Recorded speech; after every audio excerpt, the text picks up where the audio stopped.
Hello, everybody. It is time for another review of the Falcon and the Winter Soldier. Today, we are looking at Episode 5, Truth.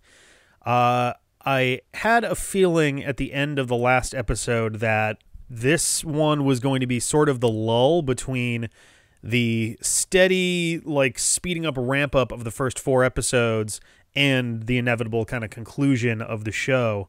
I think that has definitely been the case. This episode, it's weird.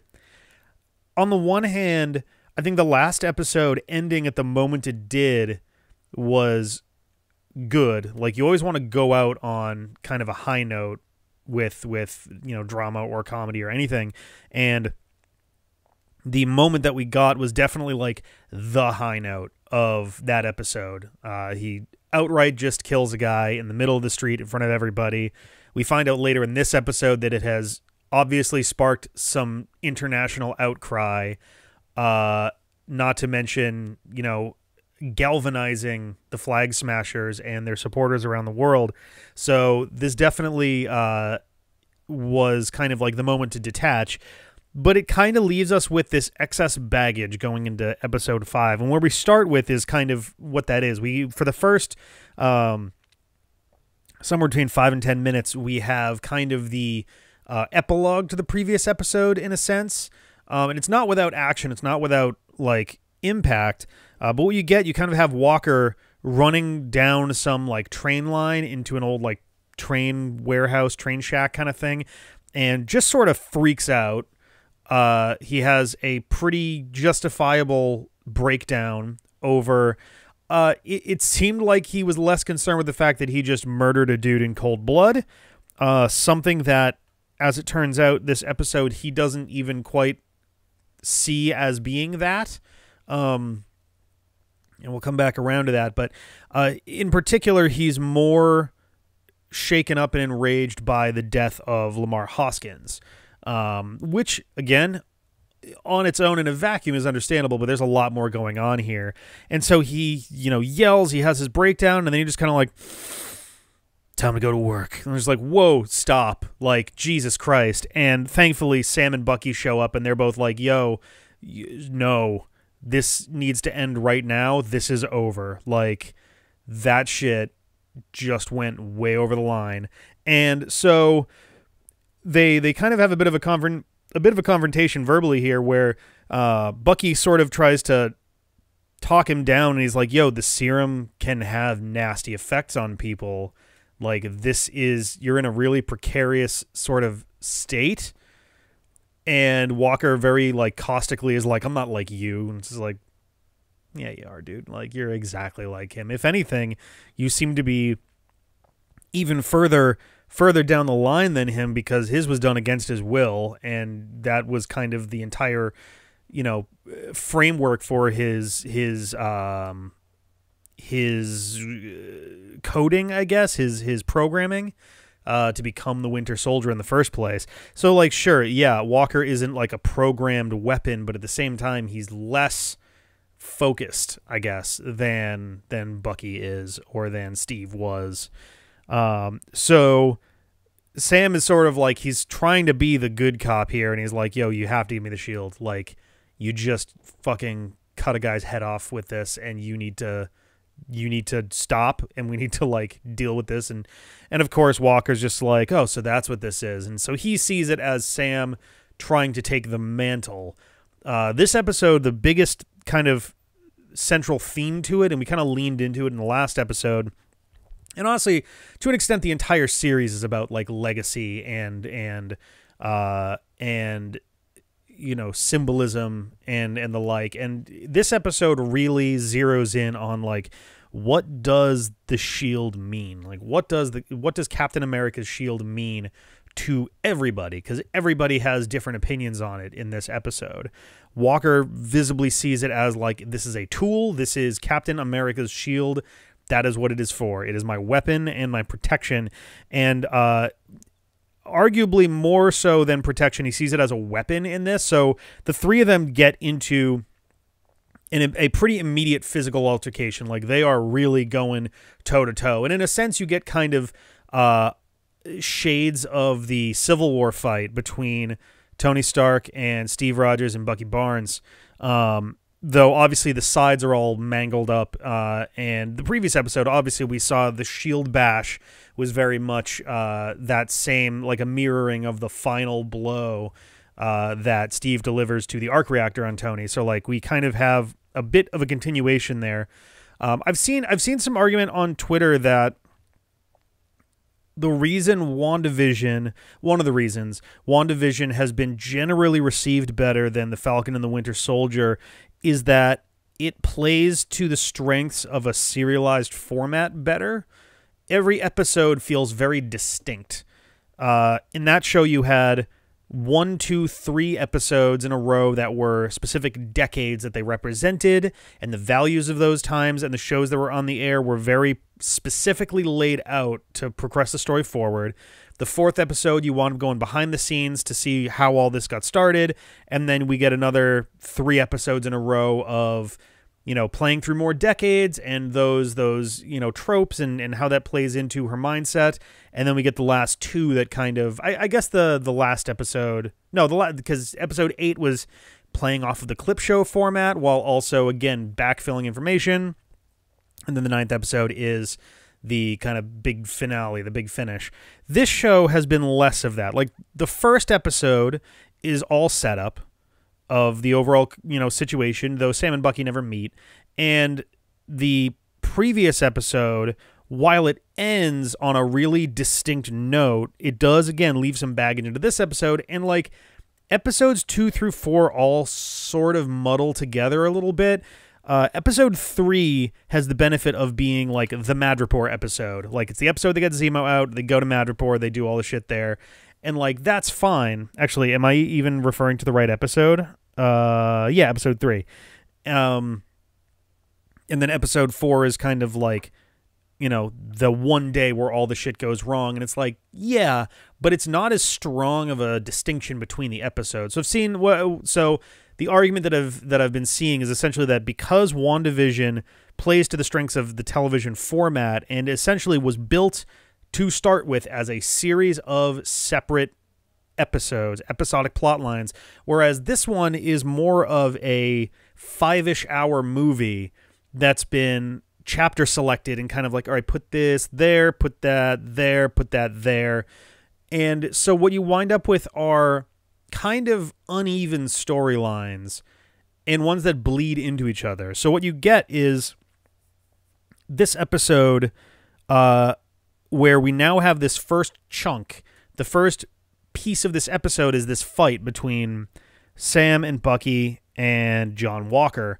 There's some clear, like, John Walker has, at least in this moment, he's so enraged and berserk over what's gone on today that he essentially sees it as like everyone's out to get Captain America. Like, that's how he sees it in his head. He says like, why are you making me do this?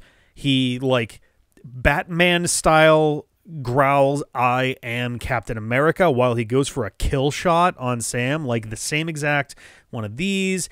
So what's interesting is throughout this battle, you see Walker is using the shield. In some cases, he's using it as an extension of his arm, and he's ready to just ka-cha, like, right through Sam and Bucky's necks, and he goes for it several times.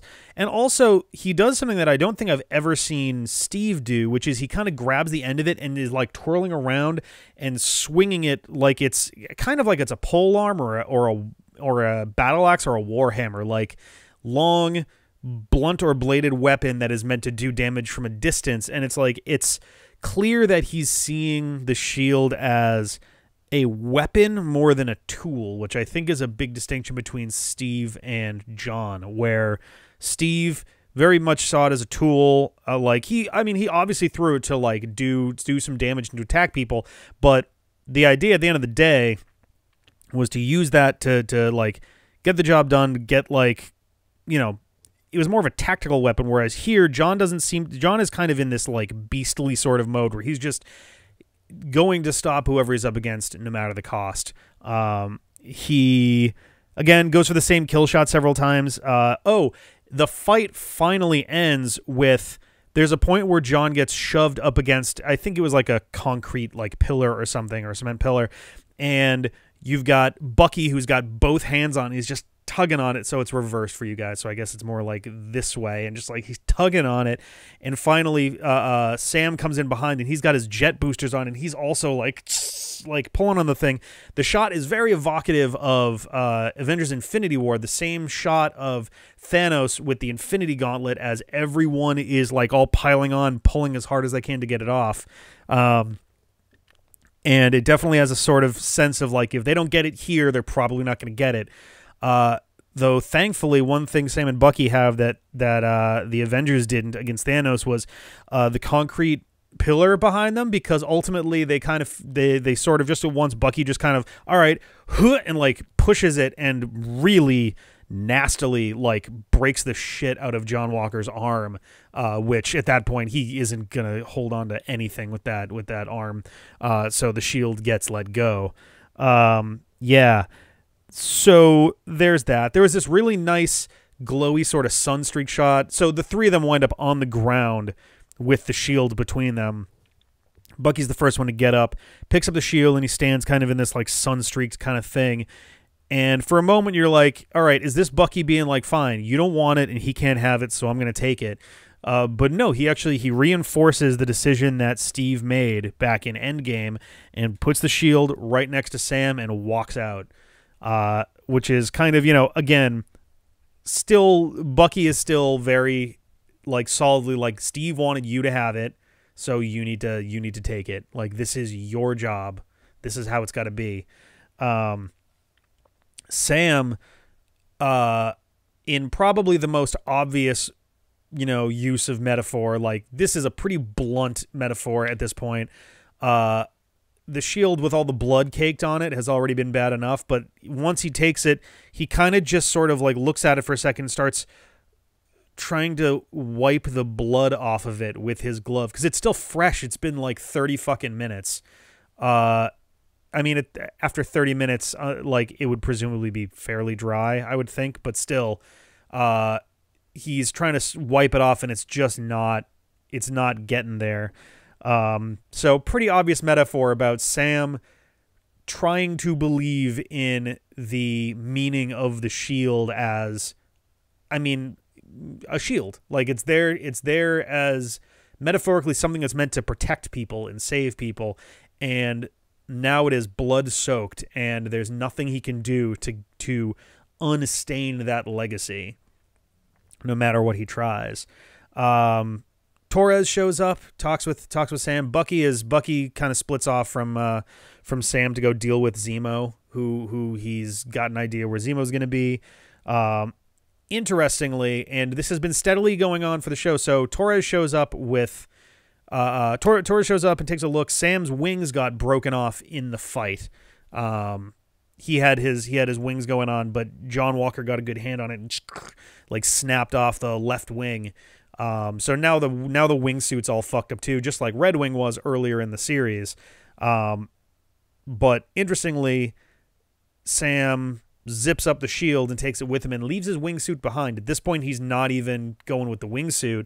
So we're seeing this kind of steady progression of the like shedding of his Falcon persona over time. And he is, whether he's consciously doing it or not, becoming Captain America. And that's kind of the later part of the episode is sort of that element of like, I don't know, I mentioned at the start of the show that it felt like a hero's journey trope, that the first episode is entirely him refusing the call.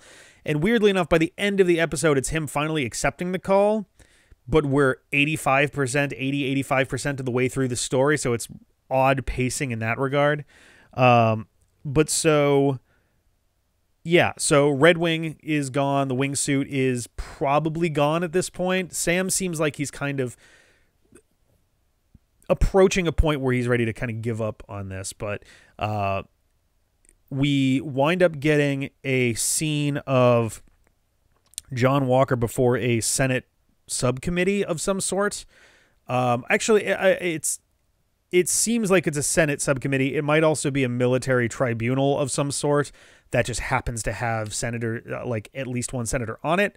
I am not familiar with how stuff like this works in the U.S. military in real life, so I absolutely have no idea how it's going to work in the MCU, especially when half of these people were gone 5 years ago, or for 5 years. But basically, they wind up stripping his rank, his title as Captain America, his pension, presumably. Everything is gone. Everything that he's ever had has been taken away from him. They didn't explicitly take away accolades, I don't think. So I suppose there is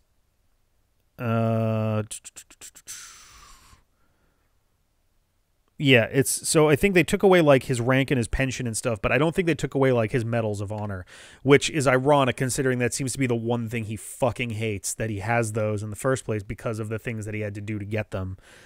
So there's kind of a subtle irony in the fact that he obviously went about it the wrong way, but he was, at least in his head, trying to do good, and the one thing that he's had everything that he worked for in a positive way taken away from him, and the three things that he's got that he can't stand, that are just a reminder of his pain, are basically the only things he's got left. So that's a whole thing there. But yeah, he asserts at the end of this thing is like, Senator, I am Captain America, and the Senator's like, no, you're not anymore. He actually walks out before the Senators are done at that point. It's just like, nope, he's got nothing. And out of nowhere, we get the appearance of Julia Louis-Dreyfus, who most people will either know as, actually, I guess there's three roles, right? So there's Elaine from Seinfeld. There's, I forget her name, the not blind lawyer from Arrested Development. And then I've never seen the show. I've heard it's really good, but the main character from Veep is also Julia Louis-Dreyfus. But she plays Contessa Valentina Allegra de Fontaine. That might be something that means something to people. We've gone so far into like the rafters on Marvel characters that I really don't know when a character that appears actually is or isn't a Marvel character anymore. She positions herself between Walker and his wife while they're having a discussion, and she's kind of like, all right, I'll call you. You did the right thing. You should have done that. Anyone would have done that too. Like, just that kind of standard stuff. And she gives him a business card with nothing on it. Like, it's black on one side, white on the other. I'm sure it's going to turn out to be like a holographic something or other, or a UV light thing. I don't know. But there's sort of this weird side plot thing making me wonder, like, they're really trying to ramp up the mystery out of nowhere of who is the power broker. It's entirely possible that Val is the power broker. She kind of just comes out of nowhere. She is clearly, like, doesn't give a shit about anything. It's just kind of like, yep, hey, what's up? There's also the possibility that Sharon Carter is, in fact, the power broker. At one point in her, like, lair, she calls someone and says essentially like, hey, I got one more job for you. I could have left you in that Algerian prison, which is pretty obvious, like, signaling that she's talking to George Batroc from the start of the show and from Captain America the Winter Soldier, which is kind of an interesting out of nowhere sort of thing. You find out later in the episode that Batroc has been hired to give weapons to Karli, which is very interesting. And it's like, all right, the power broker is trying to get the serum back. Either the power broker knows the serum, doesn't know the serum is broken, in which case there's no fucking chance that they're going to help Karli, or they know it's busted and they're kind of like trying to, I don't know what the angle would be at that point. Also, I do have to figure out a slightly different angle to do this stuff at, because as you can see, my glasses are reflecting like a bunch of shit in the background of my PC. There we go. I'm closing all my notepad files, so it's a little less absurd. But yeah, so there's the two of them. I thought there was like one more that kind of leaned into it. I'll have to see if I remember as we go. But so Bucky winds up finding Zemo at the Sokovian Memorial, and it's just like a memorial in front of just kind of nothing. Like, it's just fucked. And they talk for a minute. And Bucky, so like they kind of have a conversation for a minute. What did they talk about actually? This is one where like everything kind of started to blur together a little bit, which is why I'm just like, all right, so what? Yeah, I guess they don't really talk very long, but ultimately Bucky kind of takes his gun. He actually makes it very obvious very quickly that he's got a gun. He like shakes it, which is kind of interesting. I guess that's a real life way of getting someone to notice that you've got a gun if they hadn't noticed before. Zemo looks more afraid in that moment of Bucky with a gun than he did of himself with a gun at the end of Civil War. But so Bucky takes it, points it right to his head, and click. And then in his other hand, he drops, and he's got the 6 rounds in his other hand, and sort of like, yep, I'm not going to do that. That's not how this is gonna happen. Instead, the Dora Milaje show up to take him into custody, and they say they're going to take him to the raft, actually, where he's going to be held indefinitely. Like, he might just be... So, I think that's their kind of way of going, one, Zemo is out of the picture for the rest of the show. He got his 3 episodes, and that's it. And also that now they've got a villain safely in storage, so if they ever want to do something with him in the future, he's just there. The raft is now their Arkham Asylum, essentially. Interestingly... So Zemo showed himself to be a pickpocket earlier on in the show by stealing the book that had his list of amends.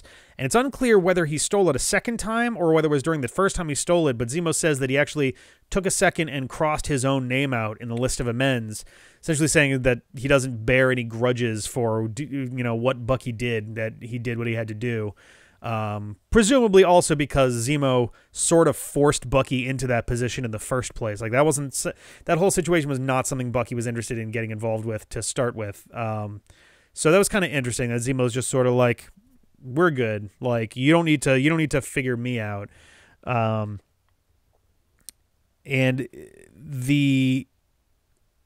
that's gonna, a piece of that's gonna come back in a few. But so Sam goes to Isaiah. Sam talks with Isaiah Bradley again about his experience, and essentially what it is a pretty clear mirror of the Tuskegee experiments. I don't know if the actual real life version of that happened in addition to this, or if this sort of replaces that in the MCU. But basically, a whole group of presumably all black men in the military were given experimental serums that were in the midst of development after, in the time between Steve going into the ice and Bruce Banner coming around in the 2000s to complete the serum. And a handful of them were able to kind of sort of sustain, like they were able to live through and survive it. Most didn't. And over time, more and more of them were dying off, mostly from the serum. At one point, a bunch of them got captured, and very similar to Steve in Captain America: The Winter Soldier, he busted out of the facility to go save them. They didn't like that so much, and ultimately they threw him in prison for 30 years, and they erased his entire life, essentially. And when his wife tried to mail him letters, they didn't deliver them to him, and eventually they just told her that he was dead, even though he wasn't. And then eventually she died while he was in prison, and so he never saw her again. This was an interesting scene to me in that you do get a sense of... One thing that this show is doing a really good job about is playing up Sam's skills as a counselor. As a counselor and sort of a therapist in his own way.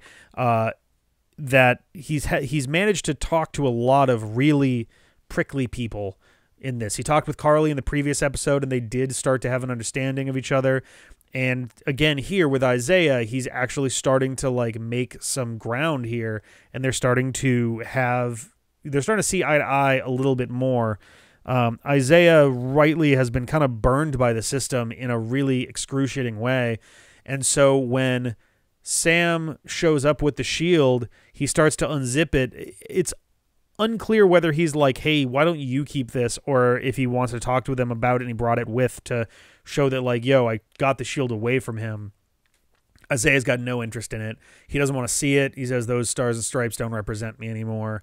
And his mindset on the shield is essentially that, like, the shield represents everything that the country buries, basically. Like, it's not just, you know, it's not standing up for everyone. It's standing up for the people that it chooses to stand up for, while entire races of people are being left behind or explicitly abused or dehumanized or just lost. Essentially, that, like, the shield to Isaiah represents essentially the unwillingness of the country to allow black people to have the same things, to have, you know, equality and equity and all of the things that, you know, white people have had access to pretty well the entire time.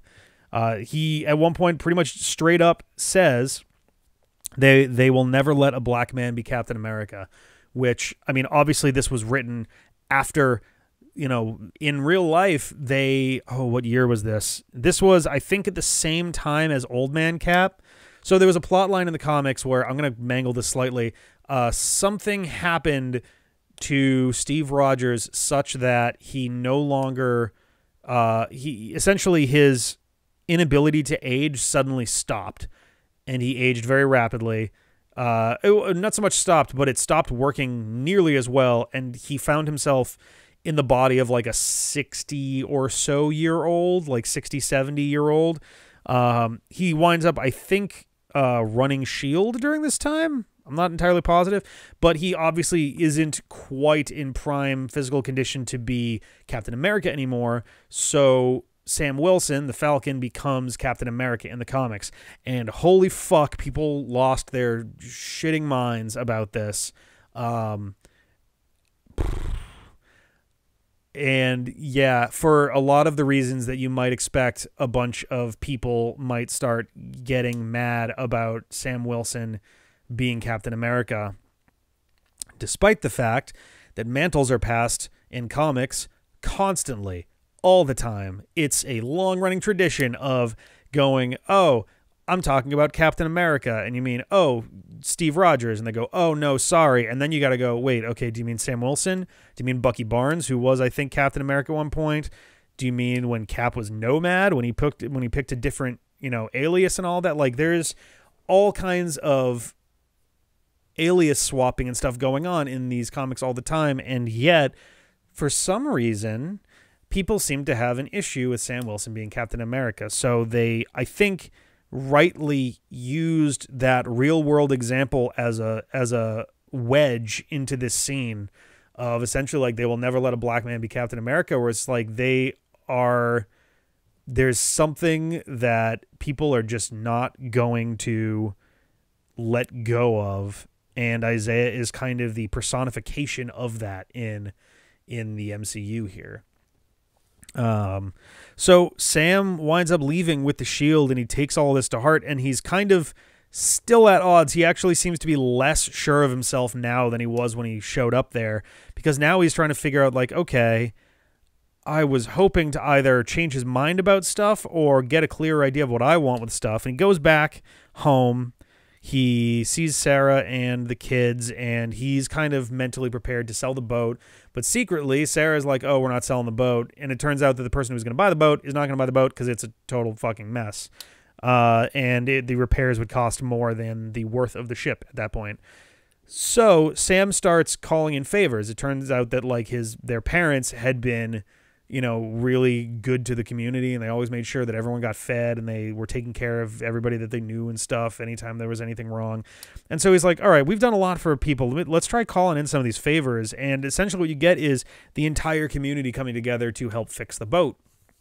There's a really kind of touching, sequence there of, like, people bringing stuff and tools and, like, helping out with manual labor. Even Bucky shows up.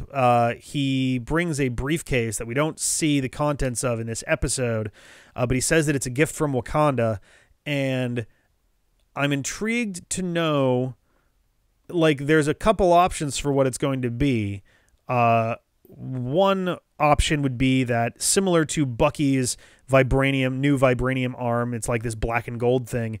Is it going to be a new wingsuit made out of vibranium for Sam, which would make it stronger than his old suit was? His old suit was like, quasi like Iron Man style material, maybe even not the nanotech, but the same kind of grade of metal, I guess. So maybe it's a vibranium wingsuit, or maybe it's some kind of Captain America suit. It's hard to say. I would assume it's probably a wingsuit, though it's kind of unclear what direction this is gonna go. So yeah, I don't know. We get our scene of Sharon calling Batroc. Bucky's helping out with stuff. He winds up using like a huge wrench to like solve a thing, and Sam asks him why he didn't just use his metal arm. And he says like, well, I don't always think about it because I'm right-handed. And his metal arm is his left arm. And I think that's them kind of excusing the fact that that either intentionally or unintentionally, Bucky is not constantly solving everything using his arm. I think that's a cute kind of reference there. I'm sure they did it intentionally a few times in the show, and it's also explaining why over the course of like Winter Soldier and Civil War and Infinity War and Endgame, why he's not just running around bashing everything with his arm or whatever. Steve and Bucky kind of set up this sort of frisbee zone. Like they take a bunch of trees and they wrap it in a bunch of like thick padding, and they're throwing the shield at the trees, each of them, and sometimes it comes back to them, sometimes it comes back to each other, and it does a nice job of serving as what's the word, synecdoche? I think it's essentially it's an analog of standing outside throwing a football, or literally throwing a frisbee back and forth while they talk. And Bucky says that, like, so for one, we find out that Steve did tell Bucky ahead of time, like, here's what's going to happen. I'm going to give Sam the shield. But Bucky says that, like, he never realized, and neither did Steve, when they decided to give the shield to Sam, what that might mean, just beyond, the mantle of Captain America, that it might mean a different thing to Sam than it does to Steve or to Bucky. Like, that his life experience might make it so the shield means something dramatically different and maybe even painful as compared to Steve and Bucky, who really haven't generally been done wrong by it. The worst case scenario really wound up being that one time where shield turned on Cap, and it turned out that it wasn't shield, it was Hydra. So, like, and then I suppose the U.S. government kind of put Steve on sort of a watch list, after the fact. But even still, I guess that was more after Civil War. The fact that it might have meant something completely different that they didn't really have a frame of reference for, and he apologizes for it. And I think that was kind of a meaningful sort of moment to have there, of like, yeah, sometimes you just don't know what other people are going through, and it doesn't always take like this massive show of solidarity, or like, I'm going to do everything I can to, but sometimes it can just be as simple as like, you know what, I didn't know. I'm really sorry. I should have thought about that better. I should have thought about that more before doing or saying the thing that I did.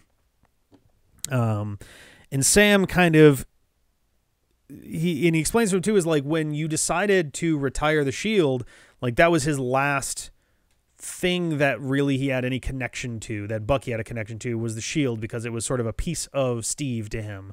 And Steve was really like the only family that he had left after he, came back from being the Winter Soldier. And so when he retired the shield, he felt, like that was the last thing that he had in his life just going away. Like he had nothing left to call his own, nothing that he really had a connection to anymore. And it kind of left him lost and angry and sort of feeling dejected. And Sam in turn gives him a bit of a hard truth, a few hard truths. The first one being that Steve is gone, which implies to me that Steve is maybe actually dead. It's unclear. I don't entirely know. The show hasn't explicitly stated it, and I feel like they're kind of doing that on purpose in case they decide at random, hey, let's do a quick thing with old man Steve for a sec. But, you know, Steve is gone is the line, which I feel like the two of them in private aren't going to be like, Steve is really old now. So I have to imagine that Steve Rogers probably is dead as of now. But in addition, he says that Steve is gone, and at this point, now it doesn't matter what Steve wanted or what Steve thought, because what he wanted and thought mattered so long as he was around to express that, but you can't chain yourself to a legacy just because it existed once. And especially when it comes to symbols and things that mean things, those are living, breathing symbols that change over time. You can't forever just say like, hey, this has always been good, so it'll always be good. It's like sometimes you need to reframe your mindset for things to make sense. And in addition, he says that he also kind of suggests, and this is kind of interesting because this is him kind of going toe to toe in a sense with Bucky's therapist, which is like, or maybe not so much. It's sort of him completing the thought. So his therapist had told him to, you know, make this a list of amends, and you need to do well at like making those amends. Like you need to apologize. You need to make good on the problems that you made when you were the Winter Soldier. And Sam kind of tells him, is like, you're not making amends with people so that they can move on. You're doing it so you can move on. You're doing it so you can feel better about yourself. You don't seem to care whether they actually care for them, whether they feel better about themselves and what happened. And so he kind of tells him, is like, you need to go and really actually apologize and make good on something that you did wrong as the Winter Soldier. And he's like, oh, I could think of 10 of those things. And he's like, just one is all you need to do. And it's pretty obvious that they're setting this up for him to go and make amends with Yori from the first episode. He's going to tell him about his son. He's going to tell him what happened. It's unclear. I'm not sure, just because, like, not like the reaction doesn't matter, because it does, but I feel like it's a coin toss when it comes to stuff like this. In fact, if anything, it usually biases towards the person that you apologize to is like, get out of my life. And they're just kind of like, yep, okay, that's fair. And then they move on. But like the idea is that the other person now knows the truth and they can actually move on with their lives knowing what happened. But obviously something we can expect in episode 6, the finale, is that Bucky is going to, you know, have a conversation with Yori, tell him the truth about his son, and that was one of the people that he killed as the Winter Soldier. So Bucky is like, all right, I gotta go and make good on this. And what we get after this is, so Sam's had conversations with all kinds of people at this point, and he kind of finally decides, is like, all right, I can take on the Shield, but it needs to be my own. Like, it can't be me using Steve's shield. It needs to be Sam's shield. This needs to be the way that I need to do this. And interestingly, both Sam and Bucky wind up wearing a lot more blue and red in this episode. You get a lot more of the Captain America colors, which Steve wound up wearing a lot of himself, especially when he wasn't in his gear. After the first Avenger, a lot of times when he was in casual gear, he was wearing, reds and blues. And so you get that out of Bucky, who, when he crashes at the Wilson's place, he's wearing blue. And then you get this kind of montage of Sam practicing really intensely with the shield. Like, it's weird. The way that they toss it around and the way that John Walker tossed it around before, they almost play it up in the sense that, like, this thing will kind of on its own, like, right itself and kind of bounce off of things certain ways. There's very few times in the entire franchise, in the entirety of the MCU, where the shield bounces in a weird way off of something. Like, it almost universally comes back or bounces in this, like, useful way. But you see Sam running real hard. He's doing this really acrobatic stuff that is not really his wheelhouse so much. Something that the Russo brothers did incredibly well. Marcus McFeely and the Russo brothers all did a really good job of kind of reinventing Steve Rogers after his first outing in the Avengers, where rather than being just the flat tactician who's kind of like this blunt object that's going in. They made him this really like mobile fighter. He did a lot of like jumping and spinning and these like very spinny multiple flip air kick things. Like it's using a small space to build momentum for big attacks. And you see a bit of that here too, where Sam is doing these like wild jumping maneuvers and throwing the shield to give it more speed. And he like throws it off a post on the pier and it comes back to him and stuff. And so Sam seems to be getting ready to go. He's ready to do this. So he's ready and raring to go. He's got this like red and blue shirt on at the end too. Karli, meanwhile, is over in New York City. She gets the weapons from Batroc. She sets out a blip where a bunch of people are in, I think, not Battery Park, but like one of the parks that's over there. And it was one with a B, which is why I'm thinking Battery Park, but I think Battery Park is like California. Anyway, a bunch of people get up and silently kind of move over her way. So she's got this like mob of people ready to attack New York City. So it's going to be bad.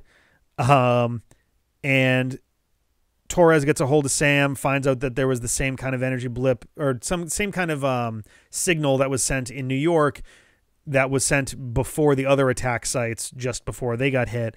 So now New York is where everything's gonna come to its conclusion. And we wind up getting this interesting stinger where it's almost like this anti-Iron Man kind of thing where John Walker is like in this workshop hammering and bending all this metal and stuff, and he takes his Medal of Honor and he takes it off the ribbon and he puts it on the thing, and there's a lot of like really rough looking welding, and then he's spray painting stuff, and it's essentially him building his own Captain America shield. I don't know what the fuck he's making it out of. Like, granted, he's got the super soldier serum in him now, so it could be some really strong material. Gonna guess it's probably not vibranium though, so I don't know what he's expecting is going to happen the second he throws that against something. It's going to be pretty rough. So yeah, oh God, there was something that I said I was going to come back to, and I forgot to come back to it. The amends that Zemo basically saying that like, yo, I don't have a grudge with you, so I crossed my name out. Like we don't have a beef. Where Bucky now is like, how do I make amends properly? How is this supposed to work? But yeah, I enjoyed this episode, but it had some real pacing problems in the sense that the first like fifth of it was the epilogue to the previous episode, really high energy, and then everything else was very like muted and laid back, and like it was heavy on the dialogue and the metaphors and the themes of the show, which is good. And it doesn't all have to be like action-packed every minute, but it definitely felt like, like you just kind of like, it's that breath, that exhale after a really intense previous episode. It wasn't bad by any stretch, but there was definitely a point where it's kind of like, nothing major is really going to happen in this one, is it? So I liked it, and there was a lot of important moments and a lot of important things that were discussed, but it wasn't really like a show-stopping kind of situation. So I think I would give this episode a 7. Pretty solid score, I think. There's a lot of time spent on the boat and fixing the boat and the community about the boat, and Sam's like, hey, don't hit on my sister, to Bucky and stuff, and like there's a lot of like, it's fleshed out character stuff, but it feels like it's coming so far into this story. Either this is stuff that belongs way near the beginning when you're building your characters up, or this belonged like closer to the halfway point. Like, this is the kind of thing, it's like the farm in Avengers Age of Ultron. Like, this needed to be a lot earlier. Actually, I say that, and I think the farm scene from Age of Ultron was a bit later on as well. I don't know. For some reason for this, I think it's because most of the episode consisted of that, like, lull, that, like, it just kind of, it makes you want more. Granted, I watched episodes 3, 4, and 5 in pretty quick succession, so, you know, it isn't as bad as if I'd watched them all right when they came out, because I feel like I'd be hungry for a lot more here. It was a pretty good episode. A lot of good imagery, a lot of good discussion points, a lot of stuff that's really important to talk about. and really zeroing in on like what the shield means to people, and the fact that it's more important as a symbol than it is as an object. Interesting too, from the previous episode, that there's a pretty stark difference between how Steve reacted to Bucky getting killed and how John reacted to Hoskins getting killed. And similarly, well, not similarly, but in addition, we've got both Carly and Sam, or at least Carly Carly has expressed pretty consistently, she wants to destroy the shield. She thinks the shield should be destroyed. And up until the last episode, Sam felt the same way, but it seems like he's coming around a bit to the idea that it's like, all right, I can take this, but it's got to be my own. I have to make it my own. So it's a pretty dense series. I would love to see someone try and edit this down in some sense, not because it needs to necessarily be edited down, but not this episode either. I mean, the whole series, because I'm kind of curious, like what would the shortest possible version of both this show and WandaVision look like if they were edited into a more movie-like format. I don't think WandaVision would do very well as a movie at all, just in general. This movie, I feel, works as a movie, but it has a lot of kind of meandering dialogue moments that make it hard to pace out a movie. And I think it'd be structured a little differently if so. But so those are my thoughts on Truth. We got one episode left. The episode, I don't really like the titles of the episodes in this show as much. I think the WandaVision ones were cheeky and cool. This one, they're fine, but like there's no real pattern to them or anything, so I'm not going to make any guesses what the last episode's going to be called.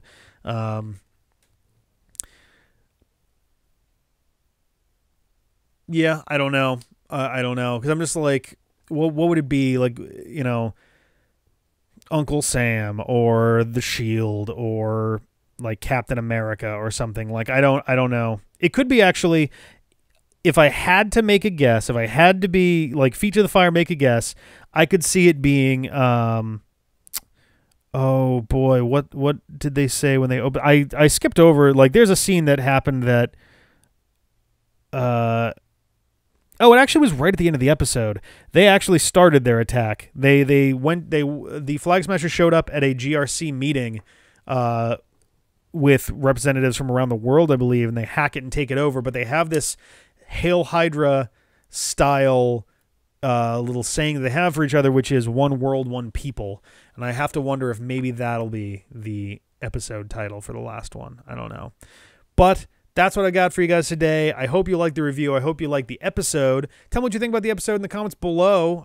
And same here, feedback for these reviews. I would love to hear what you guys think. I'm working on getting I have a good camera, but it doesn't really fit in this recording spot that I've got here. So I'm probably going to get a better webcam to record this stuff, because you can kind of see, like, look at all this. All that fuzz that's going on there, because it doesn't like the low light environment. I got to get one that's good at low light environments.